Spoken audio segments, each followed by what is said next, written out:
Hello friends, welcome back to my channel Sanchari's kitchen and blogs. আজকে আমি চলে এসেছি নতুন একটা ভিডিও নিয়ে। তোমরা ক্যাপশনে দেখতেই পাচ্ছ আমরা কোন জায়গার কথা বলতে চলেছি। জায়গাটা খুবই অসাধারণ, তাই মনে হলো তোমাদের সাথে একটু শেয়ার করি। আমরা লাস্ট নভেম্বর মাসে জায়গাটা ঘুরে এসেছি। আর আরেকটা কথা, যারা এখনও পর্যন্ত আমাদের চ্যানেল সাবস্ক্রাইব করোনি তারা অতি অবশ্যই সাবস্ক্রাইব করে নেবে। আর লাইক, শেয়ার, কমেন্ট অবশ্যই চাই। আর বেশি বকবক না করে চলো তোমরা দেখে ফেলো ভিডিওতে। বন্ধুরা, আমাদের বাঙালিদের কাছে পাহাড় বলতে সবার আগে মাথায় আসে দার্জিলিংয়ের কথা। তবে আজ আমি তোমাদের দার্জিলিংয়ে নিয়ে যাব না। আজ আমি তোমাদের নিয়ে যাব দার্জিলিংয়েরই খুব কাছের একটি ছোট্ট গ্রামে। তো চলো ব্যাগপত্র গুছিয়ে বেরিয়ে পড়া যাক।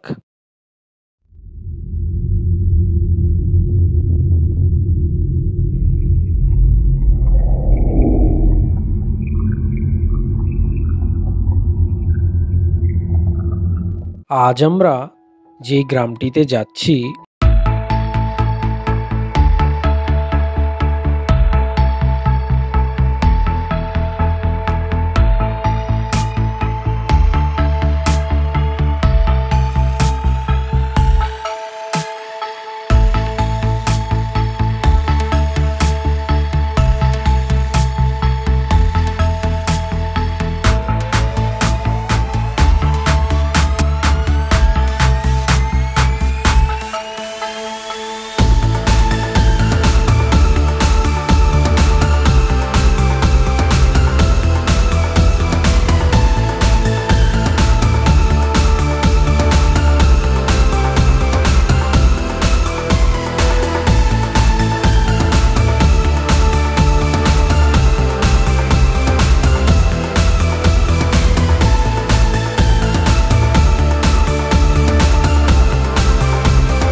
ছিল।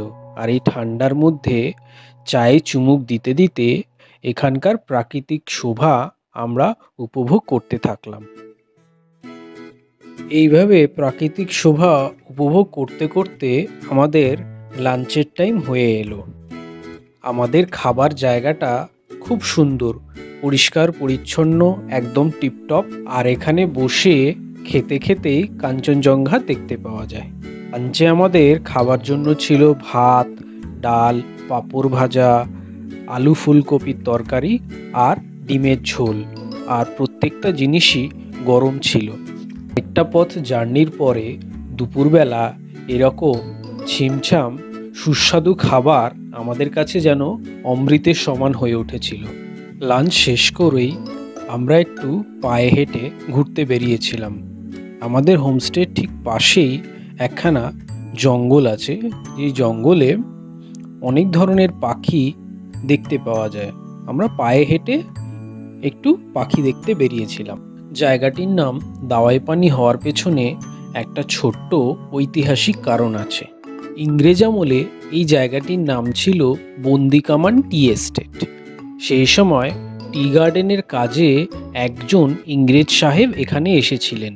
তার পায়ে একখানা বড় ক্ষত ছিল, অনেক ওষুধ খেয়েও সেই ক্ষত সারেনি, ফলে তার হাঁটাচলা করতে একটু অসুবিধে হতো।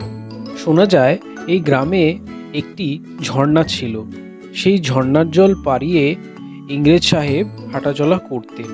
এইভাবেই একদিন তিনি হঠাৎ লক্ষ্য করেন যে তার পায়ের ঘাটা আর নেই, সেটা সেরে উঠেছে। পরে সেই ঝর্ণার জল পরীক্ষা করে দেখা যায় সেই জলে অনেক পরিমাণ মিনারেলস রয়েছে। ঘটনার পর থেকেই এই গ্রামের নাম হয়ে ওঠে দাওয়াই পানি। প্রথমে এই গ্রামটির নাম হয় মিনারেল স্প্রিং বস্তি, তারপরে সেই নামটাই পরিবর্তন হয়ে হয় দাওয়াই পানি। সেই ঝর্ণাটা এখন আর দেখতে পাওয়া গেল না, হয়তো কোথাও ঢাকা পড়ে গেছে।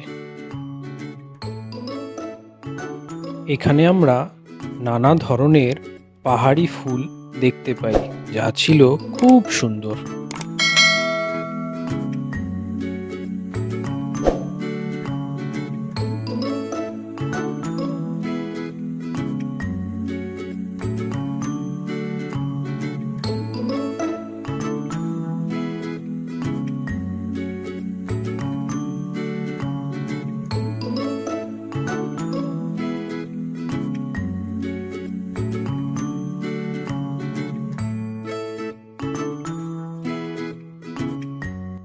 শুধু দিনের বেলা নয়, রাতের বেলার দৃশ্য খুব অপরূপ। দূরের ওই শহরগুলোতে যখন লাইট জ্বলে ওঠে তখন মনে হয় যেন আকাশটা একেবারে নিচে চলে এসেছে।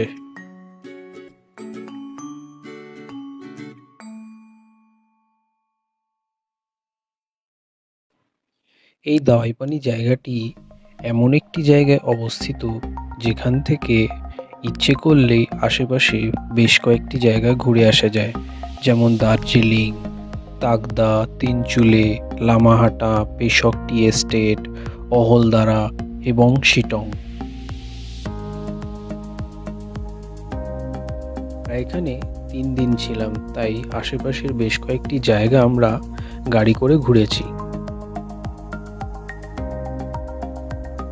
জায়গাগুলোর ভিডিও পরবর্তী কোনো ব্লগে আমরা দেব। এই জায়গাটিতে বেশ কয়েকটি হোমস্টে রয়েছে। আমরা যে হোমস্টেটাতে ছিলাম সেটা ছাড়াও এরই ঠিক পাশে বীরেন রাই হোমস্টে বলে একটি হোমস্টে আছে। বীরেনজির সঙ্গে আমার আলাপ হয়, তিনি আমাকে চা খাওয়ালেন এবং সবথেকে আশ্চর্যের বিষয় হচ্ছে চাটি ওনার নিজস্ব ঘরোয়া বাগানে তৈরি চা। এখানকার মোটামুটি সমস্ত শাকসবজি অর্গ্যানিক, কোনো রকম সার এখানে ব্যবহার করা হয় না, আর ঠিক সেই কারণেই এখানকার সমস্ত খাবারগুলো এত বেশি সুস্বাদু হয়। এই ট্যুরে দুজনের কথা না বললেই নয়, যারা আমাদেরকে পুরো জায়গাটা ভালো করে ঘুরিয়েছে এবং ভালোভাবে সাইট সিইং করিয়েছে, তারা হলো অর্জুন দাজু এবং তার ছেলে শীতল। এরা দুজনেই ছিলেন আমাদের ড্রাইভার এবং এরা আমাদের সমস্ত জায়গা খুব ভালো করে ঘুরিয়েছে। দার্জিলিং, দাওয়াই পানি বা আশেপাশের কোনো জায়গা ঘোরার হলে আপনারা এদের সঙ্গে কন্ট্যাক্ট করতে পারেন। আমি এদের কন্ট্যাক্ট নাম্বার ডিসক্রিপশানে দিয়ে দেব। শেষে আরও দুজনের কথা না বললেই নয়, তারা হলো হোমস্টেতে আমাদের যারা খেয়াল রেখেছে সেই দুজন, চেতন ভাই আর তার ওয়াইফ। ওনারা খুবই যত্ন সহকারে আমাদের খেয়াল রেখেছেন, আমাদের সমস্ত রকমের আবদার ওনারা পূরণ করেছেন এবং ওনাদের ব্যবহার, রান্নাবান্না খুবই ভালো। এনজেপি থেকে দাওয়াইপানির দূরত্ব ৭৬ কিলোমিটার। সরাসরি দাওয়াইপানি চলে যাওয়া যায়, অথবা এনজেপি থেকে জোড়বাংলো পর্যন্ত শেয়ারে গিয়ে সেখান থেকে দাওয়াইপানি পর্যন্ত নিজেদের বুকিং করা গাড়িতে যাওয়া যায়। কারণ জোড়বাংলো থেকে দাওয়াইপানির শেয়ার গাড়ি পাওয়া খুব মুশকিলের ব্যাপার, তাই আগে থেকে হোমস্টেতে বলে রাখতে হয় গাড়ির জন্য।